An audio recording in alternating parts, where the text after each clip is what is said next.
Hi, good morning, and welcome to the FoodSense weekly Q and A. So we like to put this out at 8 a.m. London time, but we always have lots of things going on, so this has gone out slightly early. But that said, let me go forward with this. And just say that we like to do this every week because we want to answer questions from the users and collaborators around FoodSense. It's worth saying that we do a live demo every month of FoodSense where myself and at least two engineers get online and we do a demonstration of FoodSense, and we sort of talk about technical requirements and how to use the FoodSense, and we do live demos during the webinar. We tend to actually test at least two samples during the webinar just to give people a sense of things. All right, that said, so there is a webinar on the 26th of September, and I will try to put a link underneath videos so that you can essentially find that. All right, that said, I will go forward with this today. So we like to answer these questions. So there's a contact us button. Again, there's a link here. So if you have any questions, especially the technical questions, and they will end up in this weekly Q and A session. So the questions this week is somebody's trying to test a 800,000 Scoville heat unit chili powder, and somebody else was asking about guarantees, and they were also asking about precision. They were asking about accuracy, and accuracy and precision. They do mean different things, but I will cover both aspects of this today. So let me go forward, building up to answering this question on the 800,000 Scoville heat unit measurement. So when you're measuring the hotness of chilies, you've got kind of four methods available to you. We do cover this in the webinar, so I'll be quick. The thing I'm going to concentrate on today is HPLC, high pressure liquid chromatography, and I'll obviously concentrate on FoodSense. These are the two objective ones. HPLC is at least a $50,000 instrument, and FoodSense is considerably less than that. Now, HPLC is being used to measure the hotness of chilies through the HPLC determinant of capsaicin. And at ZP, we do own one of these HPLC systems, so we have checked the capsaicin on that HPLC system, and we've also checked it on FoodSense and made sure that we have a nice strong correlation. So we're happy with our correlation. Now, what's nice as well is that there was an academic called Charlie Rower. He independently did this work, and I've got a link to it here. So he independently checked some samples by HPLC, and he also checked them by the FoodSense, and he also found that correlation between HPLC and the FoodSense, which is not a surprise to us. By the way, Charlie wasn't paid by us. He independently bought the instrument essentially online and just did the work himself, and then retrospectively told us this is what he'd done. So it was a very kind of independent. Charlie actually only tested each sample once by HPLC, and he tested it triplicate with the FoodSense. And the reason he did that is he simply couldn't afford to test in triplicate on HPLC. So the problem with HPLC is not only is the equipment expensive, is if you don't own the equipment and you try to get a lab to do it, that's also expensive as well. So he tested in triplicate on the FoodSense, and he's really quite happy with our precision and our correlation with the HPLC. So thumbs up from Charlie, independent scientist. The paper is peer reviewed, etc. Just to say, now I'm going to have to, in this webinar, I'm going to have to deal with this. People want to understand how to measure 800,000 Scoville heat units of a chili powder. So first of all, that's their expectation. Now their expectation on that hotness has probably come from HPLC testing at labs. And I know I use these slides in our monthly webinar, but I'm going to put a different emphasis on them today. So you take your chili powder, you send it to a lab. The lab gives you a certificate of analysis. If you send the same powder to a different lab, you'll get a second certificate of analysis. And if you send the same sample to a third lab, you'll get a certificate of analysis. Now in the first lab, in this case, they've got a result of 800,000 Scoville heat units.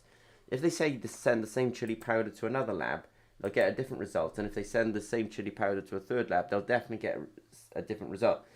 There's no doubt about this. It's statistically impossible for all of those labs. Not impossible, but statistically improbable, extremely improbable, that because some people are statisticians and we've got to talk about impossible.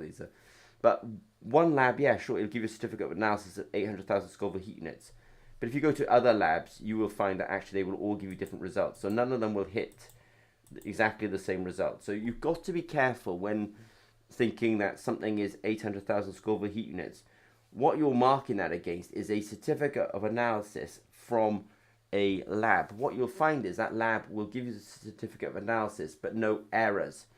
If you're ever curious, you can always send these certificates of analysis to ZP and we will analyze literally the document to see, you know, what their assumptions are, what HPLC systems they're using, etc.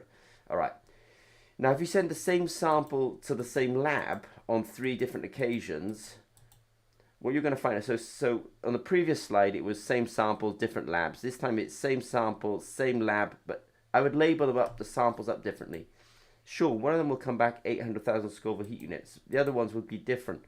So you're going to find that between labs, actually, HPLC analysis won't give you the same results. And in the same lab, if you tested them blind, so they didn't realize they were testing the same sample, they'll give you 3 different results. Now, measuring chili powder. So we're now going to specifically go to starting to work towards measuring this 800,000 Scoville heat unit chili powder. First thing to understand is the solubility of capsaicin. So chili powder has obviously got capsaicin in it. Capsaicin is what gives you the heat. The solubility of capsaicin in water solutions is about 480 Scoville heat units. So I can use that to kind of calculate how much dilution these people actually need. So remember that number, that capsaicin is not terribly soluble in water solutions, therefore you need quite a high dilution to solubilize a high spiciness chili powder. So we know that the approximate solubility of capsaicin in water is about 480 Scoville heat units. So remember that. Now, when you're dissolving capsaicin, it doesn't just all dissolve in at once. With time, with shaking or vortexing, the solubility will increase up until it reaches a kind of plateau, and that plateau is approximately 480 Scoville heat units. So you want to, if you wanted a really accurate measurement, you would want to be on this plateau. But the time it takes you to get to this plateau is dependent on potentially temperature, and I would say don't play with temperature too much. Don't boil it. Don't do that. Just leave it at room temperature. It can be affected by surface area of the powder. This is important. So somebody wants an accurate measurement, a repeatable measurement. The time it takes to solubilize the capsaicin is in part proportional to the grain size of the chili powder. Then it's the powder itself. Whoops a daisy, I want to go back one. So what I mean by that is some powders may have the chili more tightly bound, or sorry, the capsaicin more tightly bound than other powders. But I am going to deal with that. And then the agitation rate. So I'm not so worried about agitation rate because we would suggest that you vortex it. So vortexing is so, let's say, rapid. I think vortexes run at about 700 RPM to about 300 RPM. It's so rapid. I personally don't think it's much of an issue. But the thing I think that you have the most control over is the area of the powder. I am going to address that now. So if you want to maximize the rate of solubilization, then if you take the powder, it have a certain grain size. If you grind it up in a mortar and pestle, so you grind it up in a mortar and pestle, you will start increasing, or sorry, you'll start splitting the grains and essentially increasing the surface area. By doing that, you increase the rate of solubilization. So these things, I think, can, using a mortar and pestle to grind up chili powder will increase its surface area and actually increase the rate of solubilization. I think that will help increase your accuracy. I should say precision, actually. I want to say precision. So I feel like when people are trying to deal with chili powders, I think they should have a procedure that involves take the chili powder, grind it up to really increase that surface area, then they can put it into the solution and then they can vortex it. So I do think grinding is a good idea. So the smaller you make these particles, the faster the rate of dissolution of the capsaicin into the solution. And I've done some calculations on this and essentially saying as we split the powder, the rate of dissolution does go up. So essentially, we could sort of end up, if otherwise what I'm trying to do, see, is give you accuracy, but also give you speed. That the whole benefit of the FoodSense is, that you want precision, but also you want sort of to save time. You don't want to be waiting days, like the HPLC systems can otherwise take, because you have to send a sample out. So we want, we're quite interested in speeding up time. So I think increasing surface area of the mortar and pestle can help you with this. This is really only something that comes up with chili powders, because when you deal with chili sauces, etc., the kind of dispersion of the chilies already happens within the sauce. Now, this is data that I presented last week, but I'm only going to bring it up because the data is independent of me, and I think it does actually speak to the precision and the accuracy of the FoodSense. So in this case, somebody had 15 10, 5 samples, and they tested it on the FoodSense, and they got a result of on average 4,109 Scoville heat units.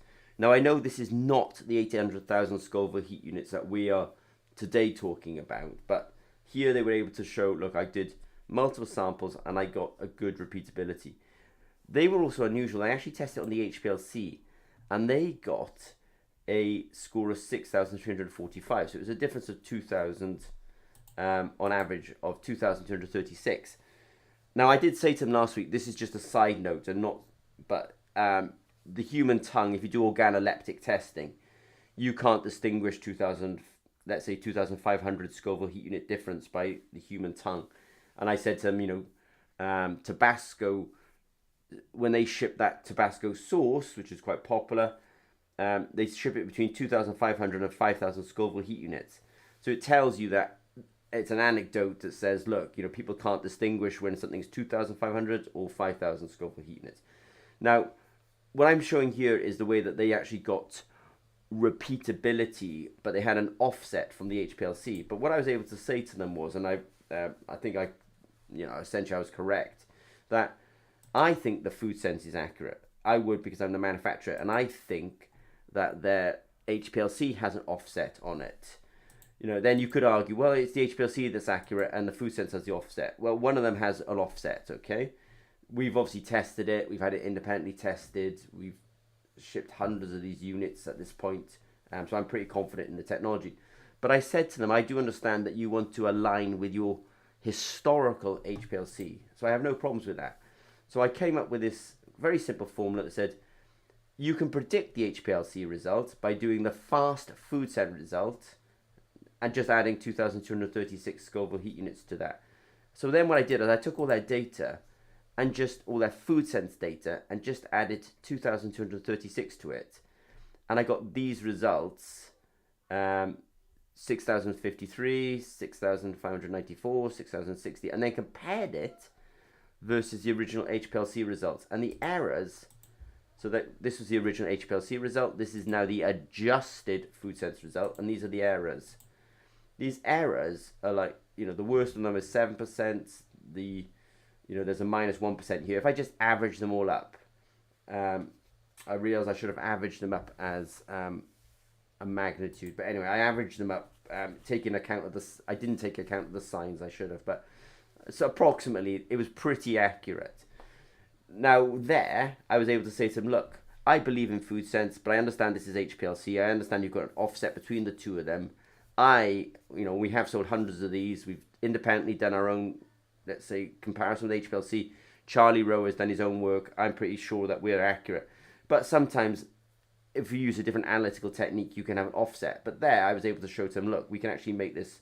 They correlate really well between FoodSense and HPLC. And actually, if I just adjust for the offset between the two results, you get a really close correlation with, very good, let's say, difference between the two techniques. Right, I am now going to return to the point at hand, which is these people are taking somewhere between 0.5 grams to 1 gram, and they're dissolving into 200, or they're dissolving it by 200 to 2,000 times. So what that means, for example, is if I take 1 gram of the 800,000 Scoville heat units chili powder, and I add it to approximately 199 milliliters of buffer, then the solution is 4,000 Scoville heat units.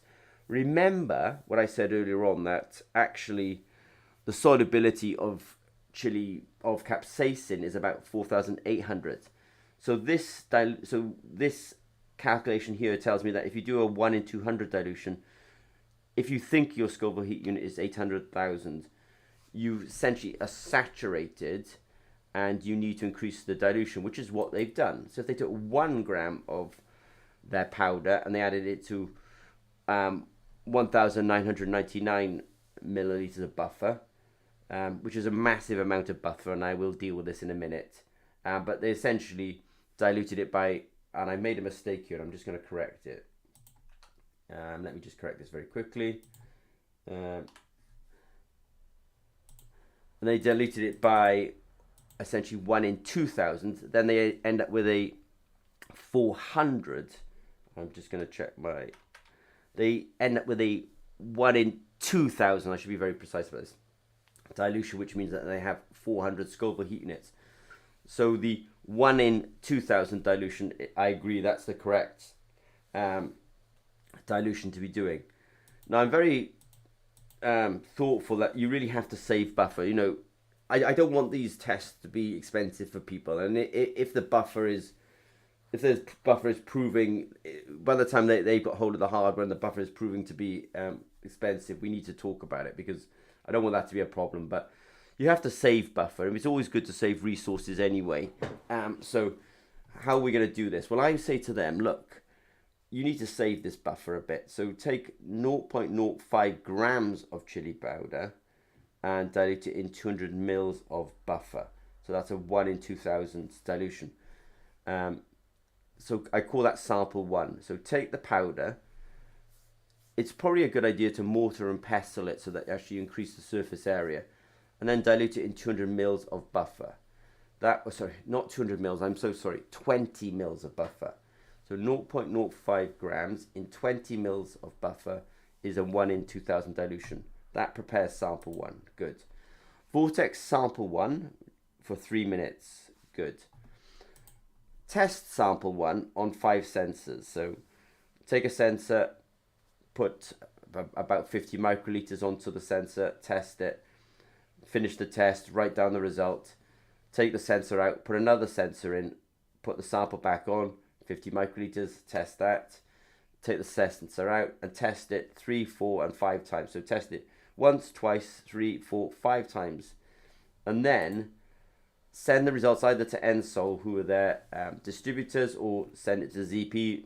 Ensol I would recommend, as long as I get the table, because what I need is, I need sample 1, test 1, sample 1, test 2, sample 1, test 3, sample 1, test 4, sample 1, test 5.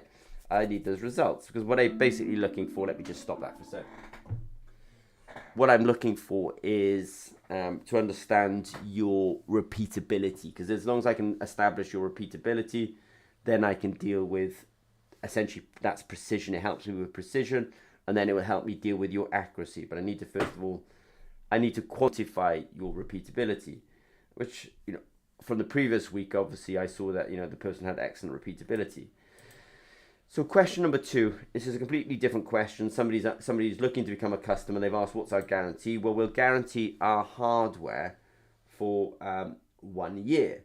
So if you buy the FoodSense off us, then you have a kind of guarantee for hardware on for a whole year. What you'll also notice as well is that actually we do give very good technical support. So the question that I'm answering today, I think it arrived with us. It arrived with us on Monday, and today is Wednesday, and it wasn't a casual, you know, email back. You know, we really have put some thought into this. So you can see that, you know, there's a guarantee on the actual hardware, that there's also a guarantee on sort of technical support, which is what I'm doing in this webinar here. So I want to sort of finish with that and say basically thank you. I appreciate the questions. Actually, you can see that at ZP, you know, we do try to make good technology, but we also take the science of this quite seriously as well. You can't just engineer this kind of technology. You have to be quite engaged in food technology, This is almost material science. There's chemistry in here. There's definitely analytical chemistry in here. So you can see that ZP were quite supportive of the products. So I will make this video available. That will get its way to the person, at least on question 1, and we will help you there. Okay, thank you very much.